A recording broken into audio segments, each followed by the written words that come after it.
Hello, interwebs. It's Sunday, October 29th, 2017. Big 12 recap. Start off, Texas destroyed Baylor in Waco. Good for them to get back in the win column, but then again it was against Baylor, who is now 0-8. The last time Baylor was 0-8 was like 1969, I think, and they finished that season 0-10, so if you're a Baylor fan, you might have a winless season. But they play at Kansas next week, which is their really only shot to win. So yeah, but Texas, they found their run game with two freshman running backs, which was good for them. Deshaun Elliott had another interception. He returned it for a touchdown. Baylor had 3 turnovers overall. Texas just flat out outplayed. They were slow on offense at the beginning, but they just outplayed Baylor. So that was that. Oklahoma State at West Virginia. I called West Virginia with the upset. It didn't happen. It was a high-scoring, ugly game.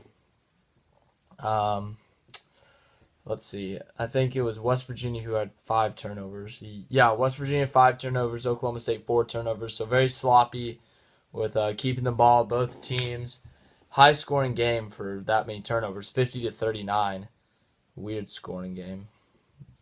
Oklahoma State just pretty much, they pulled away. They were up 30-10 at one point. West Virginia came back. They were within 6, but then Oklahoma State just put them away in the fourth quarter, outscoring them. Let me see what that was. I'm stupid.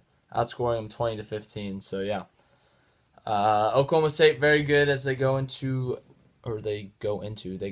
play Oklahoma next week. That'll be big for the conference and who wins the conference. And something big also happened. Kansas State had a struggle win. They looked horrible. They barely beat Kansas 30-20. Very similar to Kansas, but Kansas last year before they got their win against Texas.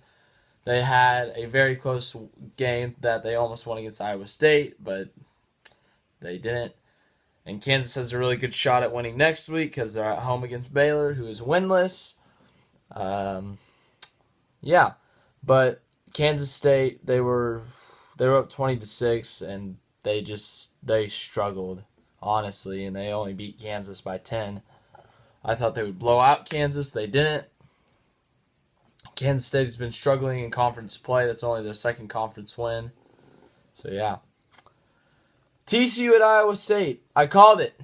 Said that Iowa State was going to win. Called it. Yeah. Low scoring, ugly game. TCU, absolutely nothing on offense. The only touchdown they had was a kickoff return. And other than that, it was bad. Really bad. Kenny Hill, 12 for 25, 135 yards, 2 interceptions. The first interception, they were in the red zone. They were inside the 10, actually, I think.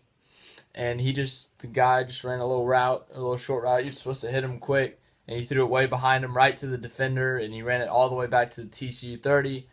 Iowa State ended up missing a field goal that possession. That would have put them up by 2 possessions if they were to make that field goal. Then also, later, TCU had another turnover in the red zone. They were inside the 5. Kenny Hill was getting sacked, and instead of tucking the ball because he was pretty much almost down, he held the ball here like he was about to throw it. Someone knocked it out of his hand, and Iowa State recovered it. And then with less than a minute and a half left in the game, TCU got the ball back, and I think the first or second play of the possession, Kenny Hill threw a really tight pass to a receiver, and it was jumped and intercepted by Iowa State, which pretty much sealed the game. And Iowa State pulls off the upset. They are the biggest surprise in college football this year. I didn't have them getting to a bowl game, I don't think. But I did say at the beginning of the season Iowa State would beat TCU, so that would be their big win of the year. But they've gone from their program, they had 1 win against top 5 teams, and this year they have 2. So their whole program, they're like 1-56 against top 5 teams, and then they're 2-0 this year. So very impressive win for Iowa State. They're definitely a team that is improving. That could definitely be a contender for the Big 12. If they keep this up, they have Oklahoma State at home. That's definitely a winnable game for them. They just have so much momentum. They go to West Virginia next week, I believe. They just have so much momentum, and if they win out, that could make everything interesting. Last game, it was a high-scoring game. Texas Tech at Oklahoma. Baker Mayfield versus his former team for the last time. And Mayfield and Oklahoma won 49-27. Tech struck first with a touchdown pass. Their kicker missed another extra point. They need to get that figured out. You cannot miss extra points. That's a big no-no in college football. Oklahoma, their defense ended up winning the game for them, basically, because they were able to stop Tech. They gave up a few big plays at the beginning of the game, but they ended up learning from their mistakes, and they beat Texas Tech 49-27. Shimanek, 36 passes. He had 4 touchdowns, 1 interception.